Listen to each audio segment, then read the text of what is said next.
everybody, and welcome to our Wonder Women podcast, the main podcast for the business magazine for women.com. In our podcast, just like in our magazine, we're focused on promoting women's voices in business, technology, STEM, politics, sports, arts, and culture. My name is Monica Antohi. I'm the founder of the business magazine for women.com and today's host. Today, we'll be speaking with commercial real estate expert Erica Henning. This is yet another industry where women are not a big percentage of leadership. Women are not making up a large number of the executives in this industry. This is a conversation we need to be having because commercial real estate affects all of our lives. It affects the building that we live in sometimes, the buildings that we work in, the buildings that we go and see art in, the buildings that we go shopping in or do yoga or even buy our wine. Commercial real estate permeates all aspects of our lives. So today we're talking with one of the very few women in executive roles within the commercial real estate industry, and that is Erica Henning. She's a graduate of Cornell with an MBA in real estate and finance from Wharton as well. Erica Henning is currently a partner and managing director at S1E22 Investment Partners, previously with Lionstone Investments, and they had offices all over the country. She's been in commercial real estate for a long time. She's a leader and a champion for women in commercial real estate. She's also a volunteer with Girls Inc., and she's also part of the National Women's Leadership Initiative, and she's also been on board of Crew Network. So outside of her work, she actually does a lot of work to bring more equality and equity within commercial real estate and within, our lives in general. So she's a spectacular person to have on our podcast, and we're very grateful for her time here. But before we get you to our podcast today, I would like to remind you that we are now a project at ifundwomen.com, and we would love your support. Check us out at ifundwomen.com/projects/business magazine women. We'll have that link at the bottom of the podcast, but would like to thank you in advance for all your support with Wonder Women Podcast as well as with the business magazine for women.com. So let's get you to our conversation with Erica Henning. So I want to welcome and introduce you all to Erica. Hello, Erica, and welcome to the podcast. Hi, Monica. Thank you so much for having me, and that was such a lovely introduction. So thank you. It was kind of long. Sorry about that. I just wanted to make sure that, first of all, the conversation is super important, like I said, because it affects every aspect of our lives, even though we're not fully aware of it all the time, but it really does affect our lives. So having more of a presence in that, it's super important. And finding somebody, of your caliber to talk with is really important. So, again, welcome to the podcast. Thank you. All right, so who are you? Who's Erica Henning, and how did you possibly end up in commercial real estate? You were one of the few women in commercial real estate. So talk to us a little bit about your background and what brought you to commercial real estate in a very roundabout way, however you want to get there. Well, in my daily life, what I do is lead teams to create value, and it just so happens to be in real estate investment. And really, for about 15 years, I've worked in real estate since I graduated from Wharton. Worked in real estate operations and development, and for the last 3 years, or I could say really 8 years, real estate investment, which is touching on all of those areas. I got to this point in a very, I guess you would say, roundabout way, not because I wasn't ambitious and career-oriented, but because I was inquisitive, and I was a liberal arts major in college. And I did not know what I wanted to do when I was 18 or 22. And I had consulting jobs, some finance jobs in New York City, where I started to figure out what I wanted to do. And what I realized from living in New York and seeing the great buildings and the great shopping and the great retail was that it just was interesting to me. I loved that you could see it and touch it. And even though I had not a clue how you would get into the industry, I knew I wanted to be part of it. So through some connections, that's how I learned about careers in commercial real estate and why I went to business school to make a switch into the industry. Got it. So the idea of real estate came to you while living in New York. Yep. That city just opens up your mind to so many possibilities. And Yeah. you're so right. At 18, 22, I'm sorry, but sometimes at even at 30, you're not very sure what you're going to do with the rest of your life. And for my generation, the younger generation, we're not actually used to jumping jumps, but for us, it's more about trying to find our purpose and trying to find what you're good at. So at 18, I'm sorry, you don't have the maturity to decide. We're not 40, 50 years ago where you were forced to pick a career quite early, and now lifespan is increased. We have more time to decide. We're pushing children and family for later in life, so we have more time to find ourselves and I think become better humans. So when I hear stories like yours that you haven't picked your career at 18, it gives me hope in a way that you actually pick something that makes you happy, longer term. So I'm going to let you continue. Well, and from that experience, that's one of the reasons why I'm so, it's so important to me to spend time on college campuses and graduate school campuses and talk to women and men about careers in commercial real estate, because you need to see it, you need to hear about it, and, not everybody has what I consider the luck to be in an environment where I had like the aha moment and knew some people who could give me the lay of the land on what to do. Awesome. So do you want to talk about your mentors and your guides, or do you want to talk about how you do volunteering? Let's start with mentors and guides. Let's see, who was a good influence for you to go into commercial real estate? So I would tell you that I haven't had just one singular mentor throughout the years. And until fairly recently, I didn't know any women that were like me. I didn't know any women that had meaningful careers and had a family life, and spouses that had careers as well. So I've sort of taken things from various people with whom I've worked over the years. And I learned a lot about what I wanted to do, and I also learned a lot about what I didn't want to do.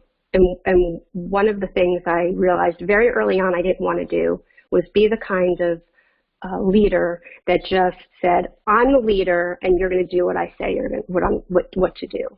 That's not the best kind of leadership, is it? No. And those I found were the leaders that didn't value and didn't respect your personal time, who came to you at 3 o'clock on a Friday and said, oh my gosh, I forgot to tell you, we have presentation on Monday, or I forgot to tell you to do your reviews for your direct reports. So I don't want to be that person, because then you can't have this whole life. Flip side, I learned from folks that said, I just think, I know you don't know a lot about maybe this particular area, but you're smart. I think you're smart. I think you're motivated, and I know you'll put the work in to figure it out.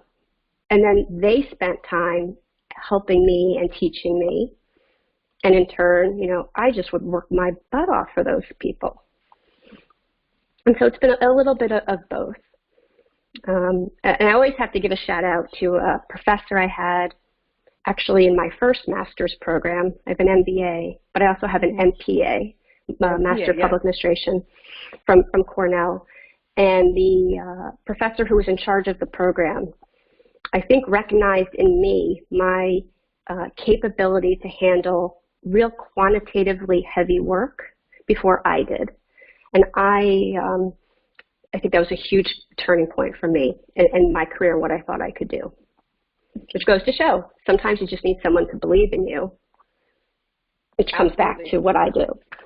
And to see your potential and to say, hey, try this because you seem to have an aptitude for it. And all that. So those are our mentors. Those are our guides that are just like opening up our passions for, they're not even sparking because the passion's already there, but they're like, oh, you're actually very good at this. You might enjoy it. So, and it was so interesting and timely. I think it was over the weekend, the New York Times published a story about how girls tend to think they're not as good in math because they're naturally better in reading. They develop that skill I think, earlier than boys do. And I think like I was that kid, like certain things came easier to me. And so I naturally said, okay, well, I'm not good at that other stuff. But that wasn't true at all. And I just needed somebody who was an outside observer to sort of point that out and say, but yeah, you can. Absolutely. And reading and math, it's the same process in the brain. So if you're good at reading, you're really good at math. It's language. So you're going to understand the both. So talk about that. What are you good at? What do you do every day? Can you walk us through your day? So, in the real estate investment world, I primarily act as a portfolio manager. And essentially, I'm running a fund of investments that, whether it's a big institutional capital source is investing in, or just a person is investing in, to generate the best value and the best returns with reducing as much risk as possible. And I think it's a job I take very, very seriously, because it all comes down to people are entrusting you with their money.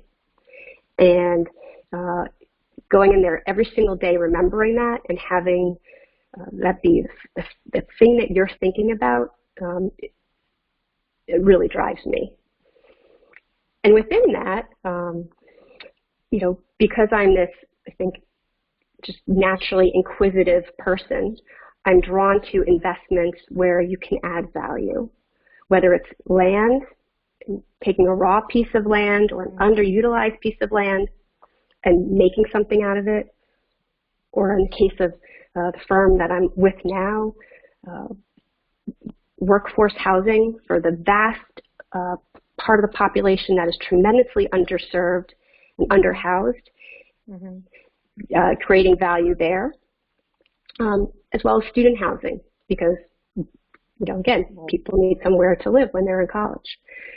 And so that's kind of in a nutshell of what I do. And I then love going to talk to investors and telling them about their investments and how we're managing their money in a really appropriate way, and building that trust.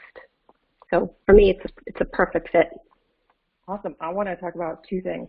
First of all is the women in residential real estate versus commercial real estate. And then I want to talk about what is it like to be a woman in commercial real estate when you're meeting with investors, when you're doing presentations in front of mostly men, I'm presuming. And I want to talk about women in boards in real estate. So 3 questions, and I had to spell them all out because short memory. I get it. So I want to start with the fact that there's there's a lot of women in residential real estate. There's plenty of women in residential real estate, but somehow it doesn't translate to them graduating into commercial real estate.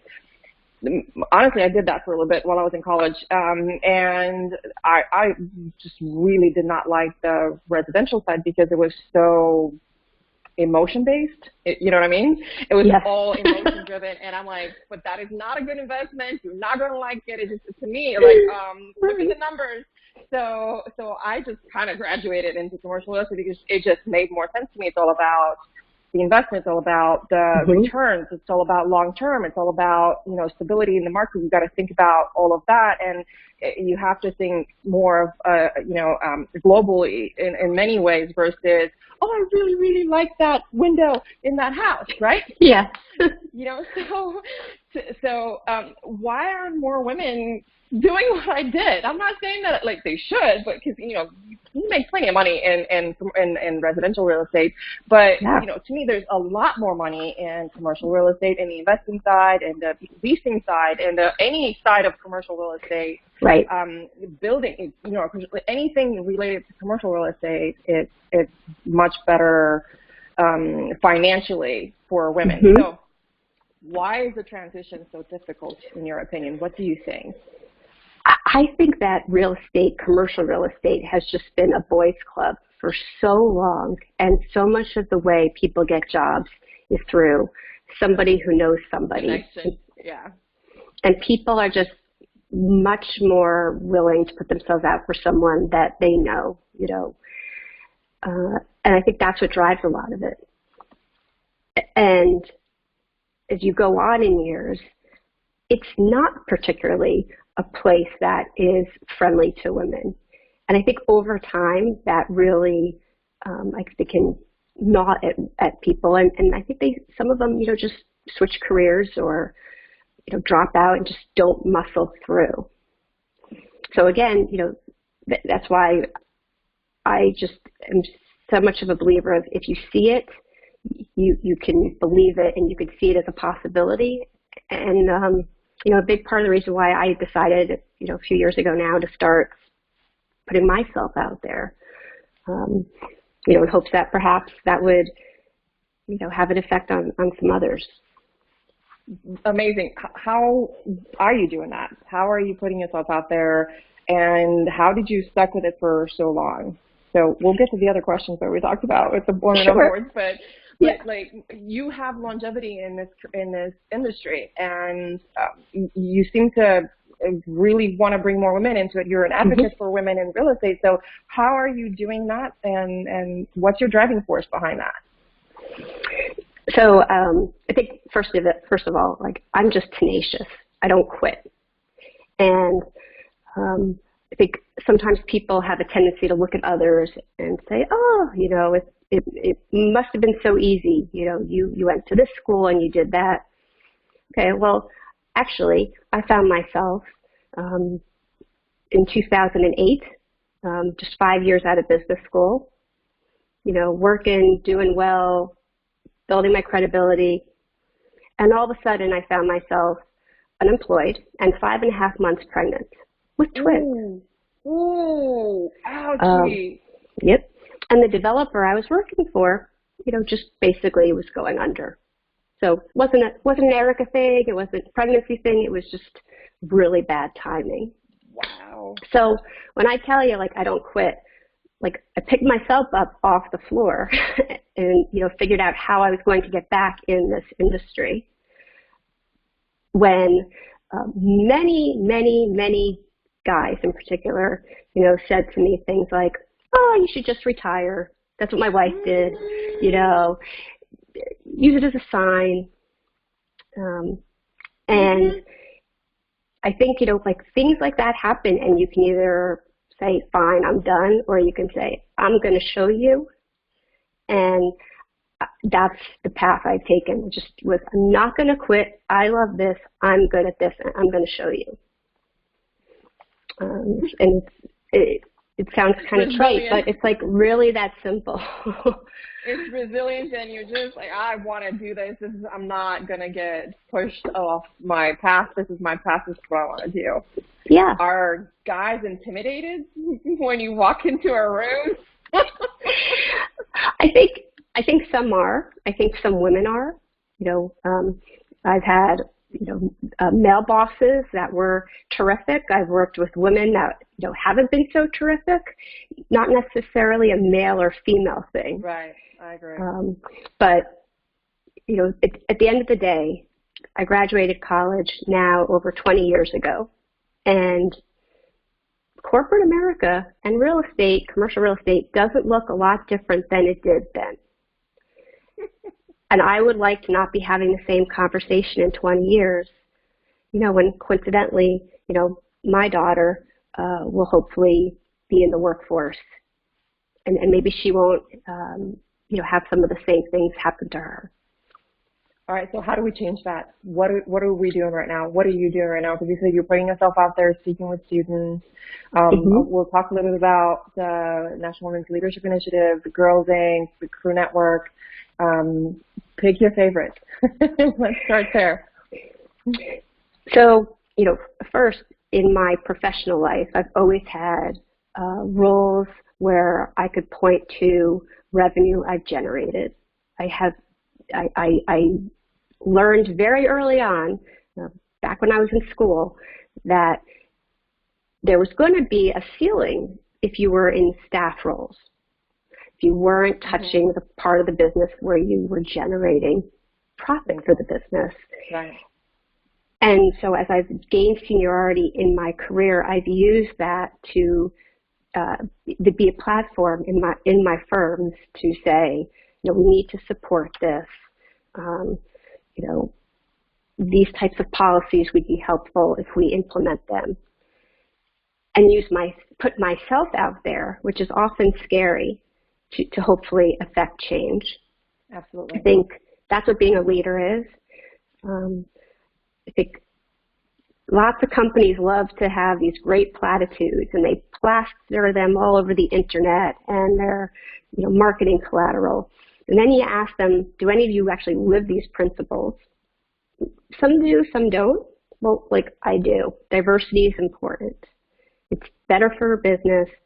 I don't know why anybody doesn't want to make more money. It's been shown to do that. And I want to, help drive that change.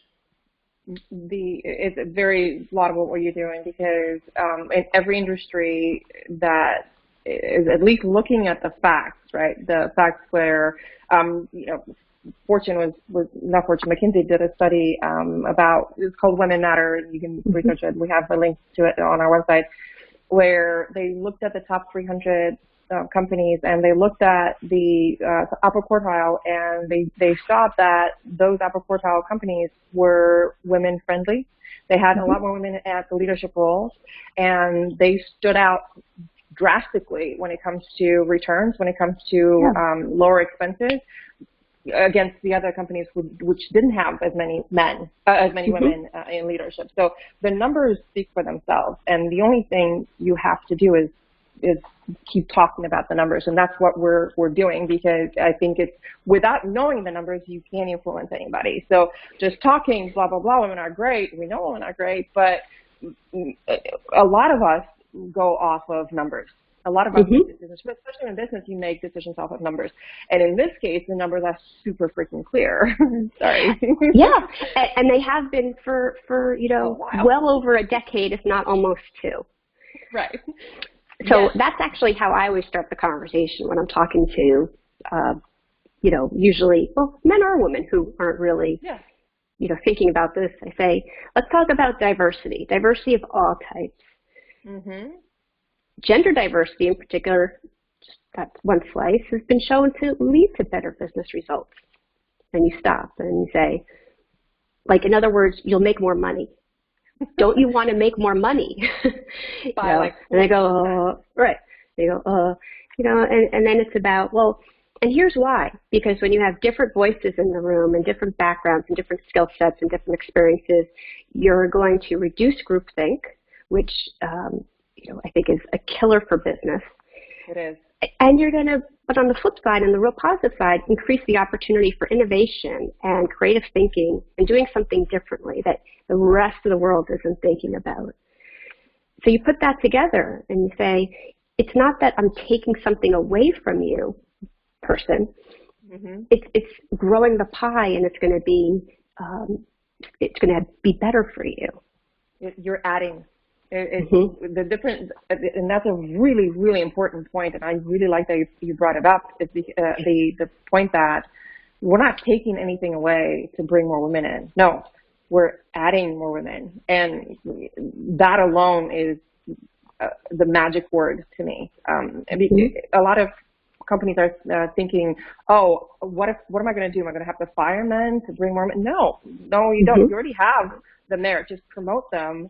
Promote the ones that are good. I'm not saying promote just anybody. And, obviously it's all merit based, and I'm fully 100% believer that, it's all merit, but at least give the opportunity to a woman to come and take that job. So once you have more women at decision-making level, the whole company feels better, feels more welcoming just from within. And it creates the opinion, the face to the outside, where it looks more human, more approachable. Consumers are coming to you a little bit easier. So, it's beneficial for both inside and outside. So it helps. So what's the absolutely with commercial real estate? Sorry, just broke up for a second. What's the situation with women in commercial real estate boards? Ah. I know, well, but I want to hear from you. There's, quite simply, just still not enough women on boards of commercial real estate firms across the board, whatever type of board you're speaking about. And it's just a missed opportunity, again, because one, women on boards has an impact on the business. Publicly traded companies should be responsible. They are supposed to be responsible to their shareholders. And, frankly, you should be trying to do things that will create value for your firm, for the firm on the board that in which you are on. There's just not enough women. And I think that trickles down. So I like to kind of put this in a personal sense. So how many times in my career have I been in a room where decision makers around the table, and I look around, and I'm like, there's Erica, right? There's one or there's two. It puts you in an odd situation because you know that everything you say is magnified because you're just like the one woman or one of a few women in the room. And I think it makes it harder to talk and speak up about certain topics because it could be marginalized as, that's like the woman speaking. And so you need a critical mass of women on boards to get past that and to have like real conversations about strategic priorities for a firm that a board will drive. And until that happens, I think it's much more difficult for firms to feel like the pressure from a board to get more or to really make sure there's more women in the leadership ranks. You mentioned the critical mass and being the only woman on a board meeting. Mm-hmm. When you're there, you can't just talk from Erica, the real estate expert. You're not just talking from that point of view. You're talking from Erica, the woman. Yep. Erica, the only woman in the room. Erica, the woman that represents all the other women in the company point of view. Mm-hmm. So there's a lot of pressure on you on that board to be more than just your own voice. You have to be everybody else's voice. And that takes, that's not too much pressure. That's a lot of pressure because not any of the other people at the board table have that kind of pressure. They're just speaking from John, real estate person's point of view, mm-hmm. right? Mm-hmm. So I'm not saying 50-50, but 3 out of 8, would be a better percentage than 1 out of 8 or 10. Yep. I obviously completely agree with you, and I just again go back to college and say it's not any different. And women have been getting a higher percentage of college degrees and graduate degrees for something like 30 years. It's 50% of the population. Right. There's something wrong with that. There's just something wrong with that. And, again, just can either be somebody who sort of like sits back and says, there's something wrong with that, and I'm just going to say that to my husband and my friends, or you can be somebody who says, there's something wrong with that, and even if it's like my own little way, and it doesn't have to be this huge platform, I'm going to try to change that. I think that's just, for me anyway, more productive. I fully agree, and that's why we're talking. That's why you're doing what you're doing. Yeah. We're doing what we're doing. It's been very important to speak out and at least bring awareness to the situation and to shine a light on it and just bring more women, find a way to bring more women into finance and into real estate. But 2 points. Finance. You have an MBA in finance and real estate. Mm-hmm. How many girls were in your class? How many women were in your MBA class in finance? My MBA class was about a third, somewhere, I forget the exact number, somewhere between like 28 and 33% female. All right. It's better than the numbers that you're seeing in the industry. Mm-hmm. The industry is like 17% or less. And so I don't know what happens from MBA in finance to not working in finance. Yep. So let's talk about bringing more women into finance. How are you accomplishing that? How are you doing that? Into real estate, not necessarily finance, but both? So I'm involved with a number of professional real estate organizations that are really dedicated to increasing the number of women in real estate in a variety of ways. So a big one is ULI, which is the Urban Land Institute, international organization. And now about 6 or 7 years ago, a group of more senior women within the organization formed an initiative called the Women's Leadership Initiative. And the whole idea was that we needed to bring more women into the organization and into the important places where discussions were happening within the organization, and put them in leadership positions and give them the opportunity. And by doing that, you would begin to grow and increase the number of women in real estate that were capable of holding leadership positions. Mm-hmm. And it's had an impact. And I always point to the Toronto chapter of ULI as one of those groups that you can just the numbers show. 6 years ago or 4 years ago when they started, there's a fraction of women that were involved as there are today. And they're in positions of responsibility, which comes back to boards. It's nonsense that there's not enough women to be on corporate boards. People just are not looking at them. And I think ULI Toronto really highlights that. Other organization I'm involved with is CREW, Commercial Real Estate Women. Mm-hmm. And that really is it's a broader organization, really speaks for all women in commercial real estate, whether you're a broker, an attorney, an engineer, investor, developer, and all about, again, highlighting and promoting women in this industry. And those groups do things like outreach on college campuses, give scholarships for women who are pursuing careers in real estate, or at least coursework in real estate in an undergraduate way. And just and again, give a forum for people to put themselves out there.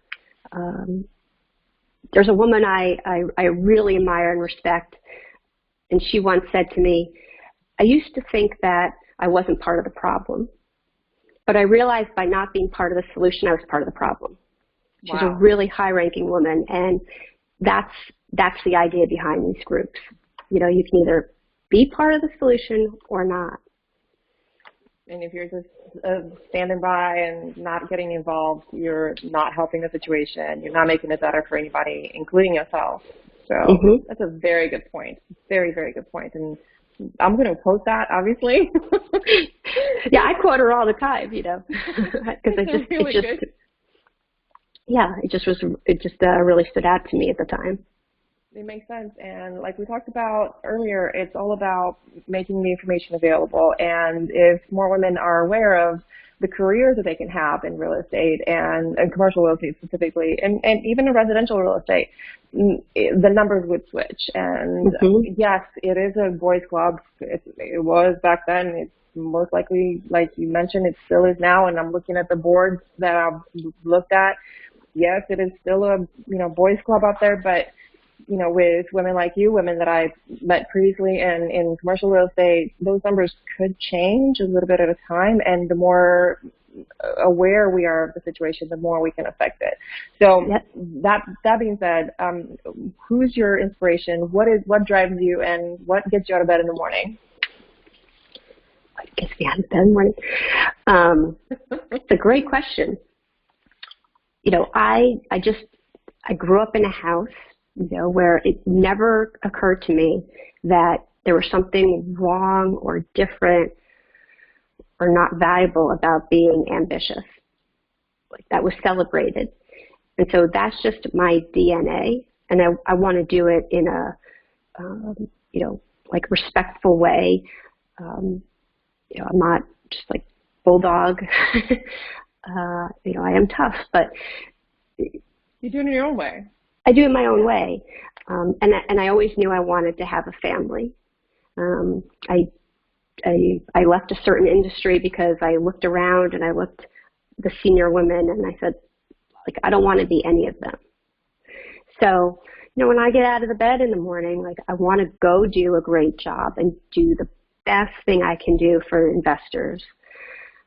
So I want to feel like I'm part of the community and it matters that I'm here. And then I want to go home and I want to be, a great mother and a great wife and have a nice, a nice family with people who I love and love me. That's work-life balance, isn't it? Yeah. That's like what it's supposed to be like. Shouldn't we all just be okay with having that? So it's beautiful. The question that comes to mind is, how do you manage motherhood? But let me finish. How do you manage motherhood with your career? But I don't want to ask you that at all, because that's a question that we ask women all the time. Yep. And men do not get asked that question. So I'm going to bring that question up, but I'm not going to ask you that, because you do it exactly the way the guys are doing it, which means, they work, they go to work every day, and then they go home and they spend time with their families, which seems to be, what everybody else is doing. So I'm not going to ask you how you do that. As women, we do have more hats. We do have to, juggle more hats. We have to put on different hats. But at the same time, I think that the more we normalize the conversation, like what do you do when you get off work? You go hang out with the children and with the family and with the husband or with the wife. That needs to be a conversation we have with the guys as well. So I think we should ask the guys, hey, how do you manage fatherhood? With your work?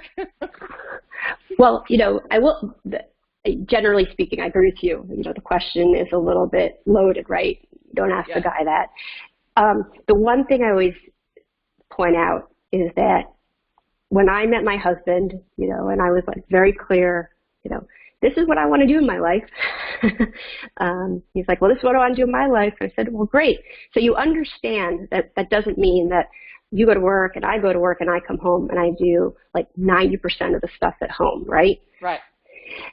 And so I tell people when they ask me, so somehow my husband manages to like get up in the morning or catch the plane and get dressed and, take care of his job responsibilities.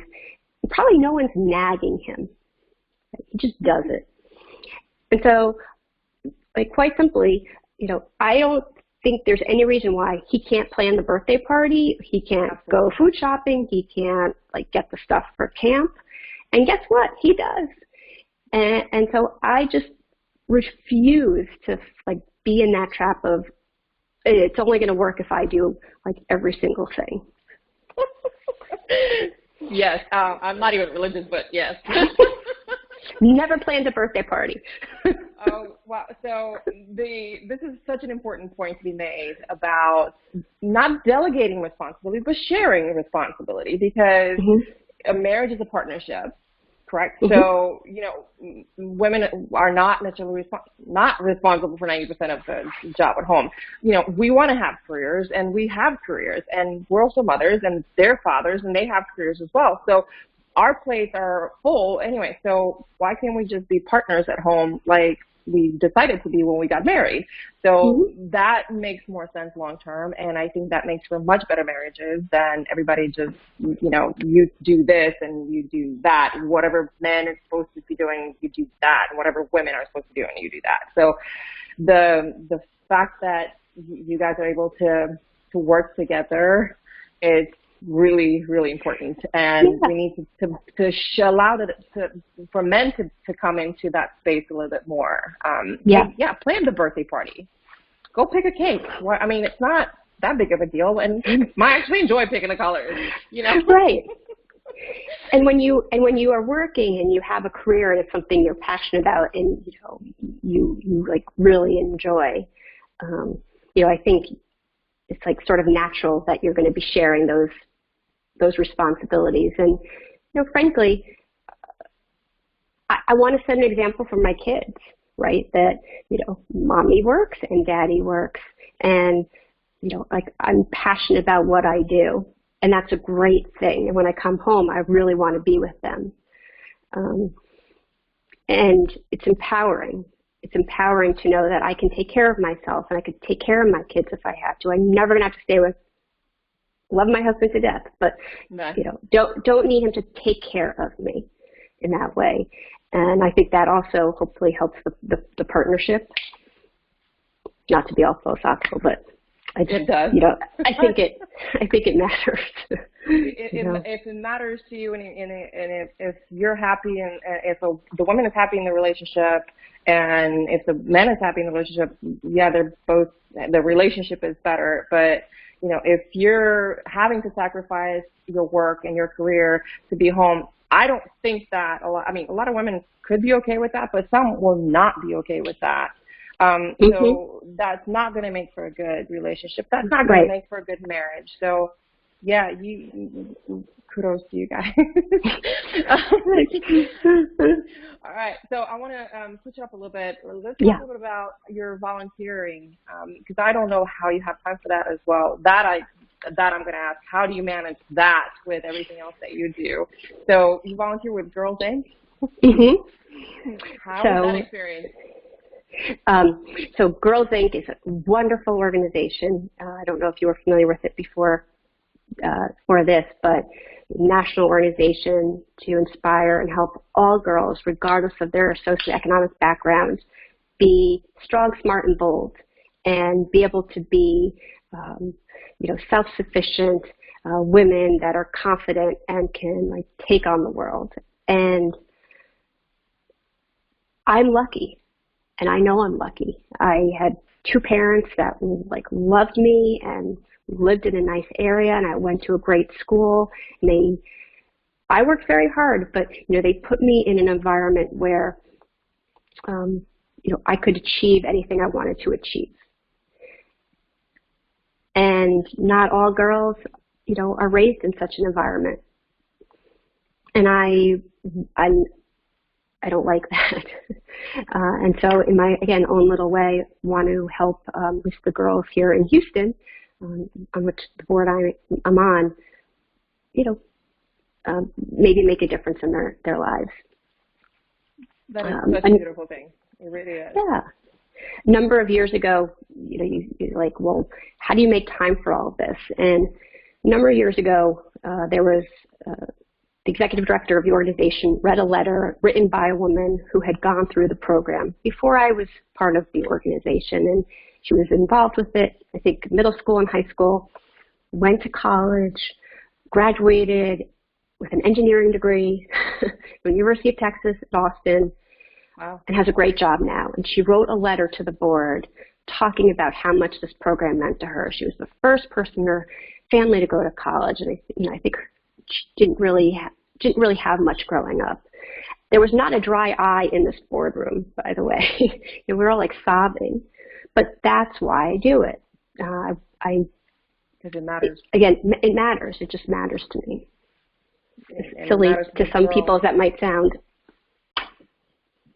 It doesn't sound corny. It doesn't sound anything. I think it's impactful, and it matters to us doing it and to them for the rest of their lives. And it matters to the society we're building, we're trying to build. So we're trying to, how do you not make the society better if you take care of at least one person? How is that a bad thing at all? So, all right. So I'm going to have a couple more personal questions, if that's okay. Okay. Sure. Okay. So I'm an open book. All right. So I want to talk about a book that you like to read, one of your favorite books, and also a book that you would like to recommend to others. If they're the same, that's fine. What's something that you really enjoy reading, and what's something that had an impact on you and something that you would give out to others? Well, I don't read as many books these days as I would like to. That's sort of the thing that has fallen a bit off the wayside. But, I'm an avid reader of the newspaper and business magazines, because even in a little snippet of an article, I find that it sparks something that, I don't know when, I don't know how, but it inevitably winds up something that I'm using in my business.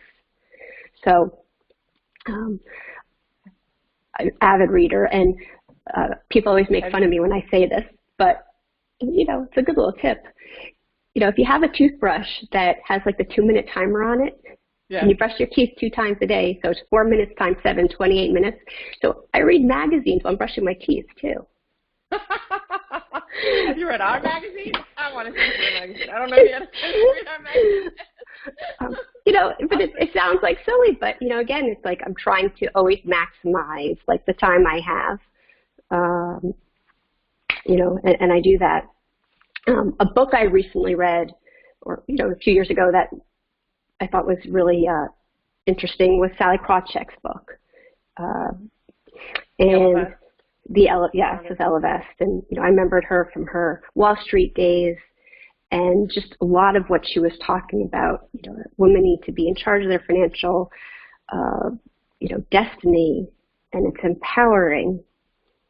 Just really resonated with me, and probably somewhat inspired me to, put myself out there a bit. That's beautiful. And it's interesting again for the business. If you look at who the investors are, at least high net worth investors, they tend to be men. People tend to say, "Oh, well, it's just the guys." I'm willing to bet there's women out there that are interested in investing in real estate vehicles, but don't really get approached because people don't think they want to do that. And again, it's the networking part too. Mm-hmm. It's the networking too. So, but we're doing this to bring more women into that, and bring more investors and women investors into real estate. Okay. So one final question, really quick. I know I need to let you go because I know you probably have to go back to your children and, no, it's okay. More work and family. One final question. You have a billboard, and you can put it anywhere in the world. And so, what message would you put on the billboard, and where would you put it? What message would I put on the billboard? I would anywhere in the country, huh?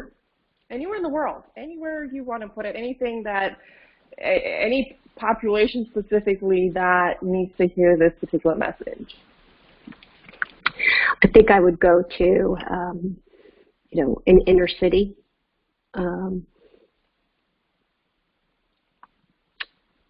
I'd like to say Houston, because I live here, and I think it's a wonderful city. I love living here, and it's given a lot to me. There's a lot of people that are hurting, and I think the message would be, you can do it. It's kind of simple, but sometimes you just need someone to say you can do it.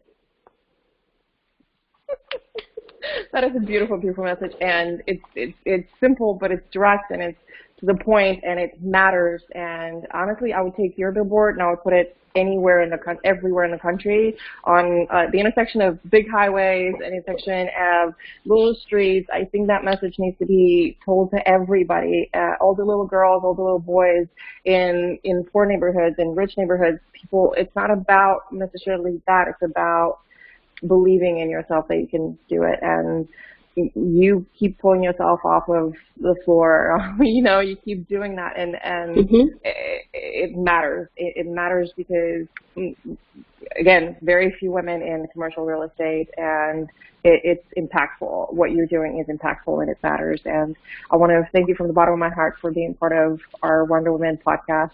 Thank you for having me. It's been a pleasure. Absolutely. Thank you for having us. Thank you for being with us today. And I want to say thanks, everybody, for joining us. And remember to find us at thebusinessmagazineforwomen.com or at Wonder Women Podcast on YouTube, iTunes, and SoundCloud. And we'll talk to you guys next week. Thanks so much, everybody. Bye. Bye. Top of the world. Top of Hi, everybody. Thank you for staying with us until the end. This was a great conversation with Erica, and we hope that you have gotten a glimpse into what it means to be a woman in commercial real estate, an executive level, and how to make women's lives better in that industry. The music for our podcast is graciously provided by Cheryl B. Engelhart. You can find her music and even get your own free music bundle at cbemusic.com. This does it for us for today. Remember, if you like what you're hearing or seeing, for those on iTunes, SoundCloud, or YouTube, head on over to ifundwomen.com/projects/business-magazine-women and see how you can get your hands on our magazine, how to become a guest on our podcast. Yep, that is possible. And how to get some merchandise. We're working on Wonder Women t-shirts, Wonder Women coffee mugs, and Wonder Women calendars with quotes from inspirational women to help you navigate any work-related issue. Buy this gift for your colleagues, male or female. We do not discriminate, and we do want guys in our corner. So thanks again for tuning in today. Bye for now, and let's make this universe better together.